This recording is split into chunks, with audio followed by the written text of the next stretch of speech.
Ghana has been grappling with the adverse impact of mining, especially illegal mining. The activities of these miners are destroying our natural resources, which includes our forest reserves and our water bodies. Government has put in place a lot of measures to ensure that this menace is kept. However, little in terms of achievement seems to be attained. Today, we are learning about the impact of mining, especially illegal mining, on our water bodies. And we are blessed to have with us here the Director for Water Research Institute at the CSIR, Professor Mike Osei-Atweneboana, with us to have this beautiful conversation. Good to have you here, sir. Thank you very much. Okay, so from the little research I did, I found out that mining is the process of extracting useful materials from the earth. I don't know if you have a different view of this and you'd like to share with us. Well, exactly what you're saying, but one of the important is what chemical is being used. I think that is very important. And what is the appropriate way that a chemical is being used. That's very, very important. Because if the chemicals are not used appropriately, or the right chemicals are not being used, it will leave a negative impact on the environment and also affect the health of the people.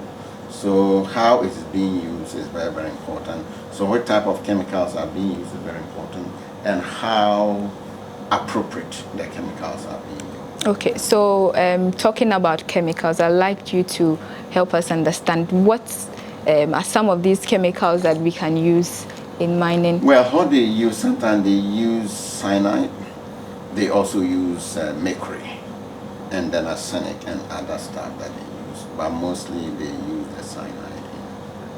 Okay, so I want you to tell us, how does mining, especially illegal mining, affect the quality of water and quantity?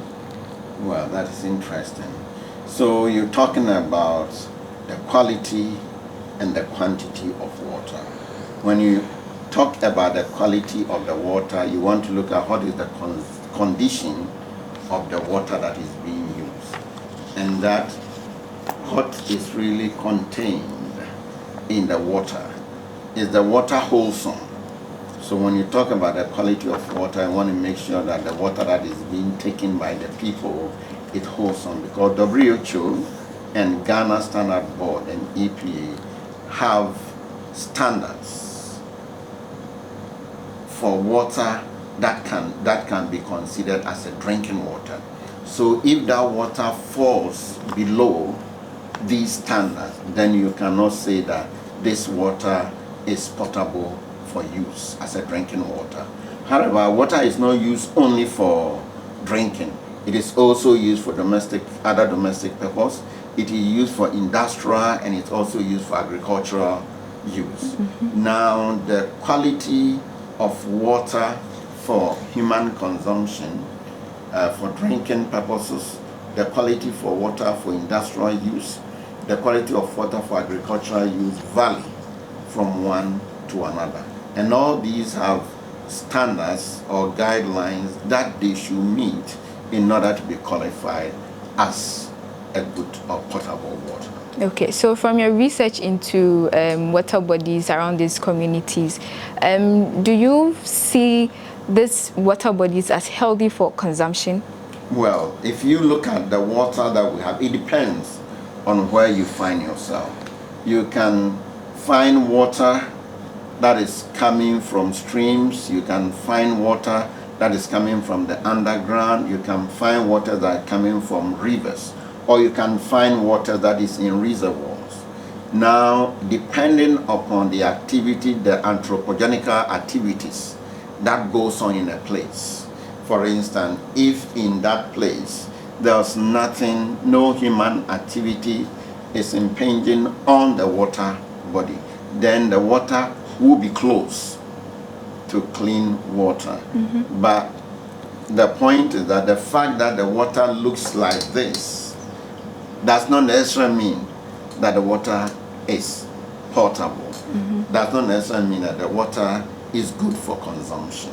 So that's why we have the laboratory over here that analyzes the water that is being used. So you have people come here, they bring their water, their bottled water and their sachet water for Water Research Institute to analyze, to tell them whether it is potable or it is not potable. Okay, that's quite interesting. But I also want us to learn about the quantity. How does these activities affect the quantity of water? Okay. Well, I would say in terms of, okay, maybe we'll come another time on the quality. In terms of quantity, it looks quite interesting. Now, in terms of quantity, you can have the various, and these are most of the illegal mining are sited close to rivers.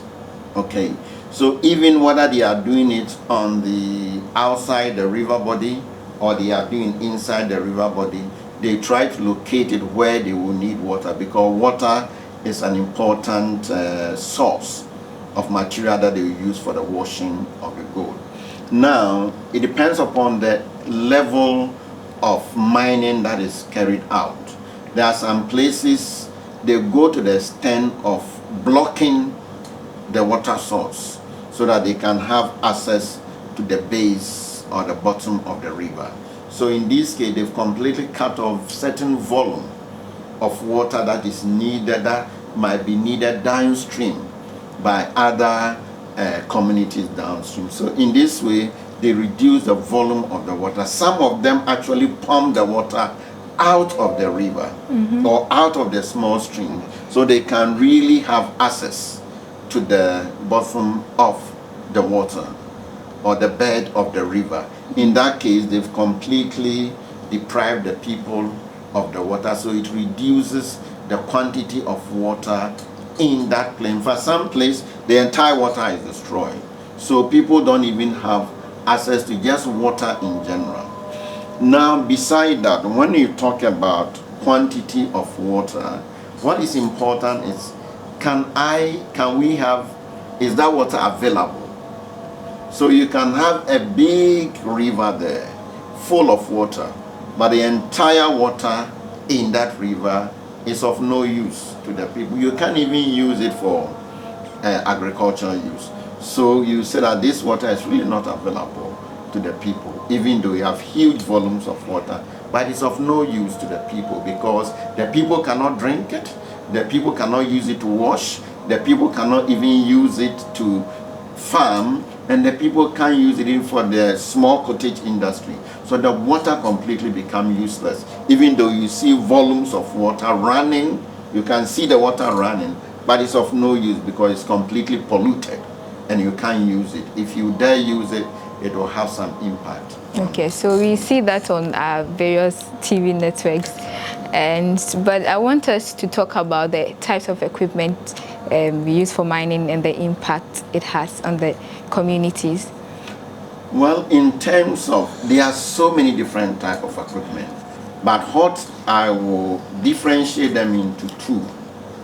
There was one where the community themselves develop small tools. They use hoes, they use cutlasses, they use small artisanal tools that they have built themselves. They use this, and because of the type of machines they use, they are not able to go deep into the soil. So they scratch the surfaces. And then you have other equipment like the bulldozers, the other big machines, and these are very huge machines. And these machines, like the bulldozers and the other equipment, are actually able to block the entire river. They can use so many equipment that's so sophisticated, and this is where it have big impact. And where you have this machine that sit on top of the river, where it's able to extract water. They extract actually the sun from the base of the water, and they pull it onto the either onto the system that they are using, and then they use it to wash the gold. And then once it's washed, the water just return back with all the chemicals and impurities, it return back onto the river. So depending upon the system of equipment that are being used, it make it more hazardous or have great impact upon the water bodies. Okay, so while you were speaking right now, you made mention of the fact that the activities of these miners make the water bodies hazardous. I want you to tell us about the chemical component of these water bodies, and then how these affect humans and animals and the ecosystem in general. Okay, so if you look at the composition of the water, now most water is supposed to have their various chemicals, but they are at trace levels of the chemical. For instance, if you took this water that we have here, it have magnesium, it have calcium, this is a mineral water. It has so many things, it has nitrates and many other iron and many other elements. Now, most of these elements or chemicals, when they are in the water, the human being needs certain level of trace elements that we need for our human health.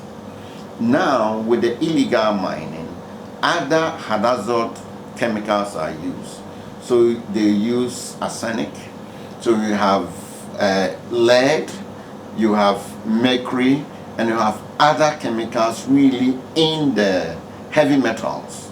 Okay, so these chemicals that you find in the water body are at a level that the human body cannot tolerate. So if these chemicals are within, it's going to affect various systems of our body. Now, in addition, beside that, what makes it even more is the turbidity of the water. You know, when you see some of the water we see, you can find on our TVs, you see that it's very brown. So this is what we call the turbidity of the water.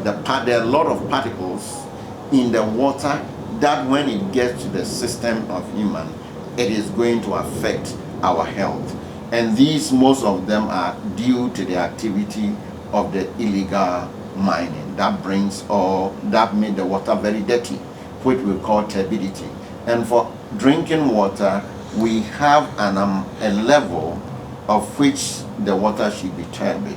Beyond that level of turbidity, the water is not wholesome for the use of man. Okay, with what you are saying, we also know that the Ghana Water Company processes some of these water bodies for us to consume. So with all that you've said, I would like to ask, how safe are we in terms of consuming this kind of the water from the Ghana Water Company if all these things go into the water bodies and then they are processed to us? How safe is water? Okay, so what happened is that Ghana, as I said, we have water quality guidelines and standards. Now, so when even before the water that is sourced, they look at the quality of the water. Sometimes, most of the places, the biggest challenge is the color of the water. Some of the chemicals will actually go to the bottom of the river. That's the bed, the sediment, so you can find them in the sediment. Some actually will evaporate, okay? But one of the biggest challenge they have is the color of the water. So because of that, whichever treatment system that they use, they will need to make sure that they put in so much in order to make sure that higher quantities, in order to make sure that the water come out at the turbidity level that is needed for it to be considered as quality water. But during that process, you realize that the cost involved is very expensive because they need to put in more chemicals that they would have used if the water was supposed to have been free of galamsey activity. Okay, so how much volume of water, from your research, how much volume of water does the country lose as a result of the activities of these miners? And also, can the institute share with us if it has data on how much Ghana spends in trying to recover these water bodies? In fact, if you say in terms of how much water is lost, have become unuseful. It's even difficult to quantify. If you look at the entire of the Offin River, most of the Offin River volumes of water cannot be used. If you look at the Pra, if you look at the Ankobra and even part of Tano, there's huge volumes of water. You can see the water running, but it cannot be used because the quality of the water is of no use for human consumption. It will be difficult now to tell you in terms of volume because it's huge volumes of water that you can see that is going. In terms of how much money the government used to recover, these waters, if you want to recover them just like that, the amount of water, amount of money that you need, the country cannot envisage. Okay, so it's going roughly to use huge. I wonder even I can put in terms of the money that we are even going for IMF, the whole money cannot even treat the water that we have over here currently. But there's always way of treating, because the water will refresh or will treat itself. Its mining is stopped. And I must say that, you know, the government put a hold or embargo on the illegal mining. Yes. And it was almost for a year or so. Yes. In fact, when we assess the data on the quality of the water, we will have data that goes even before the commencement of, before galamsey became very intensive. Most of the water, we have the data, and the water level, the quality of the water were relatively good. Now, when we started the galamsey, the quality of the water was very, very bad, very bad. In terms, you can't even drink that water. But then you can't even, the color, you can't even see down the river to even 1 meter depth or something. But when the galamsey was stopped, the water started cleaning itself. And we saw significant difference in the quality of water in terms of the turbidity and even in terms of the chemical composition of the water. So we may not have the money to treat these whole volumes of water, but if we put the right method in place, we would not need to spend money in treating the water. Okay, so let's look at how to treat treatment processing, water processing. Is Ghana's water desalination plant well equipped to treat water from these contaminated sources? Oh, actually, if you look at the system at the desalination process, is very, very different from what you would need to treat this water. In the desalination, the main purpose is to take the salt out of the water. And that's why we use the a system on the reverse osmosis. So with that system, it's able to take the salt. It's quite a complex system, but it's all using reverse osmosis. So it's able to take the entire salt from the water, such that the levels of salt in the water, or sodium and chloride in the water, is within the standards, the level or the level that is required by WHO and Ghana Standard Board is completely clean. Now, this system will not be able to treat galamsey affected waters, not at all. It cannot do it. There are some few, we are now working with a Czech company. And this Czech Republic company is bringing, they are looking at a treatment system, which is very much robust treatment system. In the first place, the system is able to take all the dirt. You see, you look at the color first, it's going to clean the water such that the color, the brown color we see, is going to be completely cleaned off. And then there's other treatment facilities and treatment systems within that entire treatment system that would take care of if there's iron, if there's lead, if there's manganese, if there is mercury, if there's arsenide and other things. So that system is able to clean it. And in fact, they have plans of using that system to do a test to see how best they can clean. But they are not cleaning the river. They are taking a portion of the water out and then use that water to clean. Okay, so how soon will this come into effect? Oh, it's in fact, did you see some lady and a gentleman that came? Yes. Yes, they're actually working on the system. So now they are trying to look at the physicochemical properties of the water now. So that's what they are using. So first they need to look at what is in there. Are they metals, so that it will inform them to redesign the system to adapt for hot chemicals or toxic chemicals that are within the water. So if we assess and then the level of the pollution is okay, but the challenge is only the color of the water, the turbidity of the water, then they redesign. If they go to another place and there are peculiar chemicals within, then they are going to treat it as such. So we are hoping that probably within the next couple of months, they have a location that they are trying to test this. And I'm hoping that within the next 2 or 3 months, they will be able to, let's say 4 months, they will be able to see some of the results of this treatment system. Okay, so I want us to delve into the quality of water and its impact. You mentioned lead and mercury, and I also know cyanide.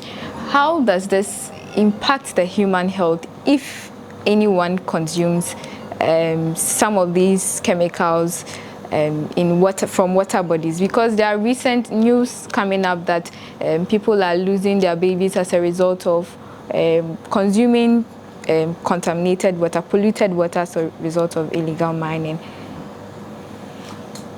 You see,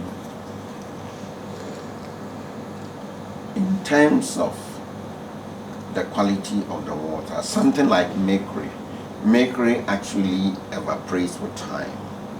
So when you go and collect the water and you look at the level of mercury, sometimes it's not too much because it evaporates with time.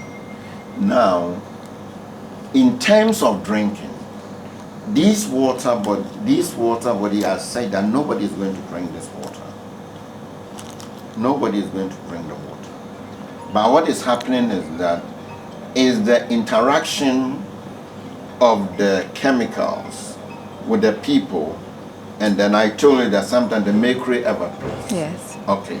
So it's interaction with the people within the community. Most of them actually come to the mining place. The women, they come to a place to help in the mining.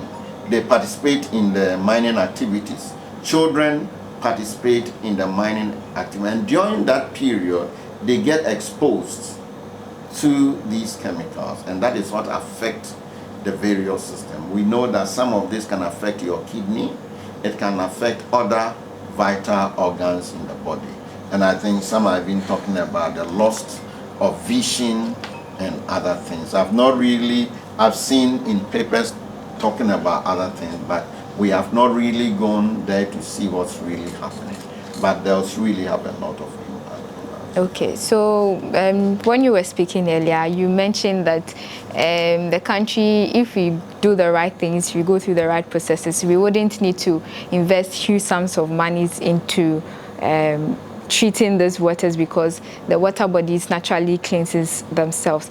I want us to talk about what are some of these right processes we have to go through in terms of rehabilitating the water bodies that have been affected by mining. You know, this is very difficult thing to say and to think about what must be done. Because if you look at the mining, the illegal mining business, it starts from the poorest of the poor up to the richest of the rich. Everybody is in there. Now, even if you look at the kind of investment that even the government have designed, they use the most powerful governmental instruments that they can use to crack down illegal mining. You have military forces, combination of police forces, being sent by government to various places. And you realize that all of this doesn't seem to work. It doesn't work. Now, there are also other things like political undertones,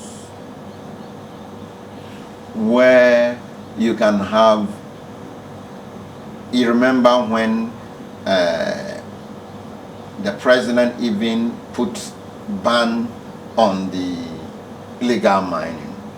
Other political parties took advantage of that. So it has a lot of political undertone. So for me, what I think is that it will be very, very difficult because we have big problems of enforcing all the regulations, the rules, and the laws that have made to prevent illegal mining. None of them is working. Why is that so? Yeah, because we are so stubborn. People want to do whatever they want to do, and people are prepared to sacrifice their lives for the money they will get through illegal mining. So people, and then the people that are also expected to enforce this is also becoming a problem. And those who even want to enforce, their life is so much at risk. People will even want to kill you if you want to go to these places. So for me, what I think we need to do, we need to revisit illegal mining. Probably restructure it and probably make it a community-based kind of mining, where you have the involvement of the assemblies, you have the involvement of the communities, you have the involvement of the chiefs. Now, if it works like that, then you have also watchdogs that are included even the communities, and then also the assemblies, and also back with the police. Now, when this happens, even when the golds are being extracted, when they get it, there are also the tax component. Some will be enjoyed by the assembly. The assembly will have part of the tax on the production of the mine. They have to pay the tax. And also the community themselves will also have a portion of the tax that is coming from the mining. Now, when both the assembly and the community themselves are benefiting from the illegal mining, then they themselves will make sure that we abide by the regulations and the rules that will be put in place. Because the chief knows that at the end of the day, when the mining is done, I will receive portion of the tax. So he will make sure that he is not going to contribute. Okay, he is not going to be part of the illegal mining. And that if people are doing the illegal mine, once all these rules are taking place, then the people will look at how do we recover even the aftermath of the mining. What is the component of the environmental sustainability of the mining area? So do we put structures in place to reclaim lands that have been mined? They will contribute significantly to ensure that the people who are mining will not cause hazard to the land. So for me, that is my take. I think we must have a community-based mining with the involvement of all the stakeholders involved in this. And I think when we do that, we may not need to come and send the whole army or a group of army deployed to these places where sustaining them is very expensive. And once they go out, the people will come back. There are actually rules and regulation governing these artisanal mining. But the only thing is that it's become very difficult to enforce. Okay, so we'll be ending the conversation soon, but I want to find out from you, this is a general question. How do you see the attitude of Ghanaians, especially in terms of protecting water bodies? Because personally, I see there's a lot of pollution. So I don't know if you agree with me on that. Generally, Ghanaians have a big attitudinal problem. Our attitude is very bad and it is affecting a lot of things. Somebody will be in Trotro, will drink the water and throw the sachet on the streets. We spit on the streets. We will do everything, so there is the need for a huge attitudinal change. So because of that, in the water, somebody can go and dump trash into the water. You see how Odo is. If there are other countries that have those channels of water like Odo, I went to Germany. Okay, there are some water channels that are similar to Odo. It's very clean. It is being used for tourist attraction. You find both, and in fact, before independence and some time back, the Odo River was for tourist attraction. People were using the river.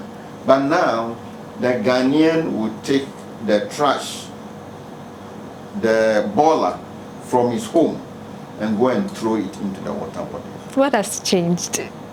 Why are things not like the pre-independence? What has changed? First, population has increased. Second, certain amenities are not available. During those days, they will have, and also I think that time the attitude of the people were different. Maybe they were more patriotic to the country than us. We are very, very not patriotic citizens at all. So we do everything just for our interest. Once my interest is met, the rest of the Ghanaians, they can suffer. And it's through all the system, everywhere. Even at the workplace, the same thing. If I can get what benefits me, and the whole workplace suffers, I don't care. So once my boiler can get into the water body, and then my home will be clean. That is all that I need. So we are so selfish, our attitudes are so bad, and we just care for ourselves. So for ourselves alone, and we don't care for our neighbor. And because of that, that's how we come. And even I remember today when I was coming to work, there's a place that I passed that has been weeded. If you look at the volume of trash that has been thrown at that place, and these are like just intentional.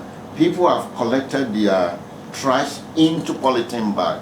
They come, they dump it over there. So So that is why our waters are all polluted. Okay. Somebody can use spray and everything. So that is one of our biggest challenges. Okay. So one of the biggest thing we need is attitudinal change. Okay. And I think there was one of the vice presidents, I don't remember, who tried to make a campaign on attitudinal change. I think it says Vice President Aliyu Muhammad. Mm-hmm. I think so. Mm-hmm. He tried to launch a campaign on attitudinal change, but I don't know, it didn't travel that much. And I think this is, if we Ghanaians can change our attitude, the way we do things, the way we respond to situations, I think we will make quite significant progress as a nation. Okay. So in the next 5 years, where do you see Ghana in terms of safe water supply, safe water consumption? If we don't change and we continue this direction, we'll have volumes of water available, but we'll not have water to drink. And it's going to be very expensive. We must say, though, that there's a lot of water sitting underground. So even if our water bodies get spoiled, we will. But what we must also know is that the chemicals that we put can also get down. It can also get into the groundwater. And if you get to the groundwater, then it becomes very expensive even to treat the groundwater that we have. So anybody that wants groundwater is going to pay very dearly in order to treat our water. The best ones we have and the easily accessible is the surface water. So I think as a nation, we need to conscientize our mind. We need to put the right method, the right interventions, the right systems in place to make sure that we safeguard our water. Because the water, as is happening, most of them, the animals, the fishes, and the other primary producers that sustains life, most of them are being killed. They are completely killed. You can't find them. Fishes cannot stay in this water. Even those that stay will also become completely polluted. So the fish that you may eat may have accumulation of the chemicals that we do not want, because when they get to our systems, it's going to kill us. So going forward, we need to do something. Otherwise, the next 10 years, we'll have a lot of rivers that we cannot use them. And we need to change, and change now. Okay. So your final words about this whole illegal mining and its impact on the environment. Any words to the general public, the government? Your final thoughts.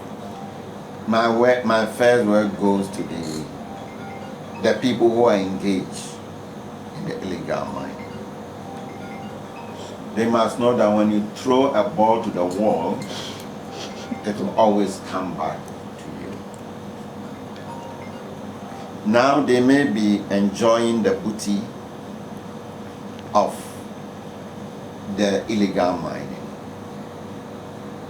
But what is happening is that the impact, when it's come in the major scale, it will not be only the people alone. They themselves will pay, and they will pay dearly. And also they must know that this is a country that our forefathers have built. If they cannot add something to it, they shouldn't destroy the country. Because some have fought with their blood and with their sweat for this country to come this far. And we have made progress as a nation.